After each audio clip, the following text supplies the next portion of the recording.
Баршаңызға сәлем. Бүгін джем қосылған песочный печенье жасайтын боламын. Менімен бірге дайындаңыздар. Дәл дүкендегі печеньенің айырмашылығы жоқ.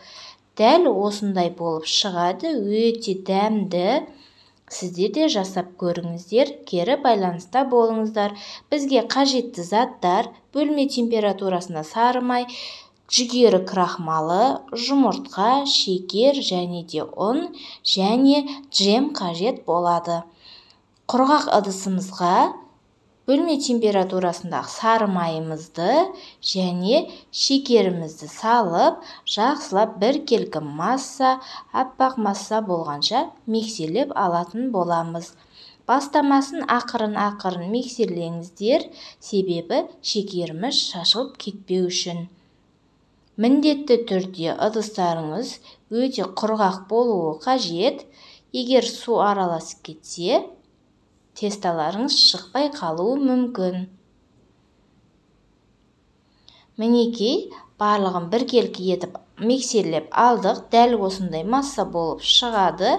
Енді осы массамыздың үстіне бір дана жұмыртқамызды жарып салып, және бір миксерлеп аламыз. Жұмыртқаны жарып салғаннан соң көп миксерлеудің қажеті жоқ. Жақсылап бір миксерлесек жеткілікті болып жатыр. Мінекей, бір миксерлеп алдық. Енді осы массамыздың үстіне жүгері крахмалымызды, үстіне електен өткізілген ұнымызды саламыз. Ұндарыңызды міндетті түрде електен өткізіп салыңыздар.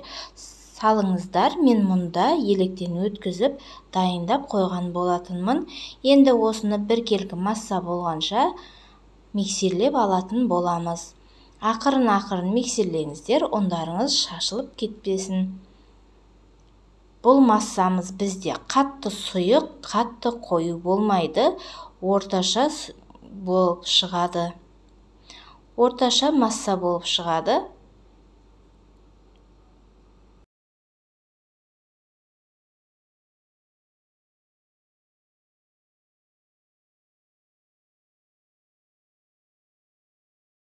Мінекей, біздің массамыз дайын болды.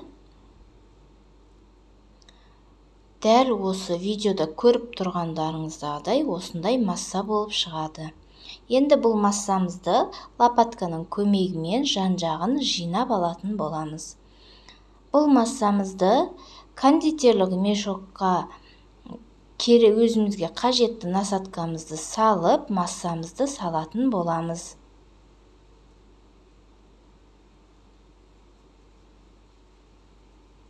Бұндай кондитерлік мешок болмаса да, үй жағдайындағы салафанның көмегімен жасасаңыздар да болады. Мінекей, біз массамызды салып алдық.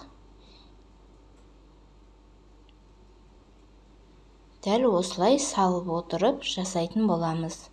Енді табамызға біз пергамент қағазын төсеп, осыған өз қалауыңыздағыдай пішін жасап шығамыз. Өзіңіз қандай пішін жасағыңыз келеді, сондай пішін жасаймыз. Мен ең қарапайым пішін жасап шықтым. Егер сіздерде джем болмаса, дәл осылай пісірсеңіздер де болады.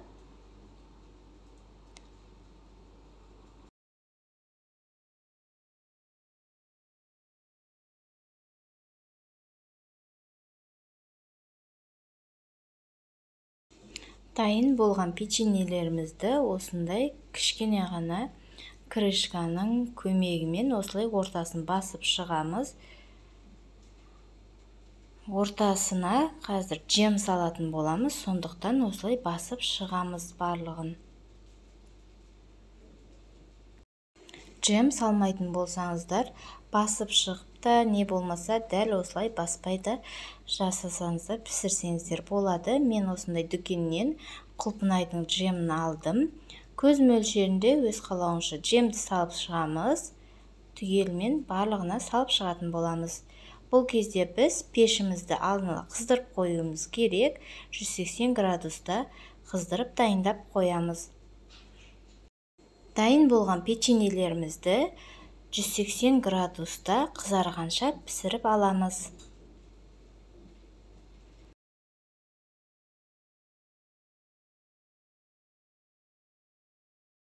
Мінекей біздің джем қосылған песочный печеньеміз дайын.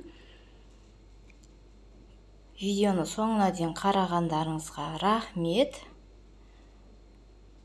Қазір сіздерге қалай шыққанын бөліп көрсететін боламын. Дәл осылай шығады. Сау болыңыздар.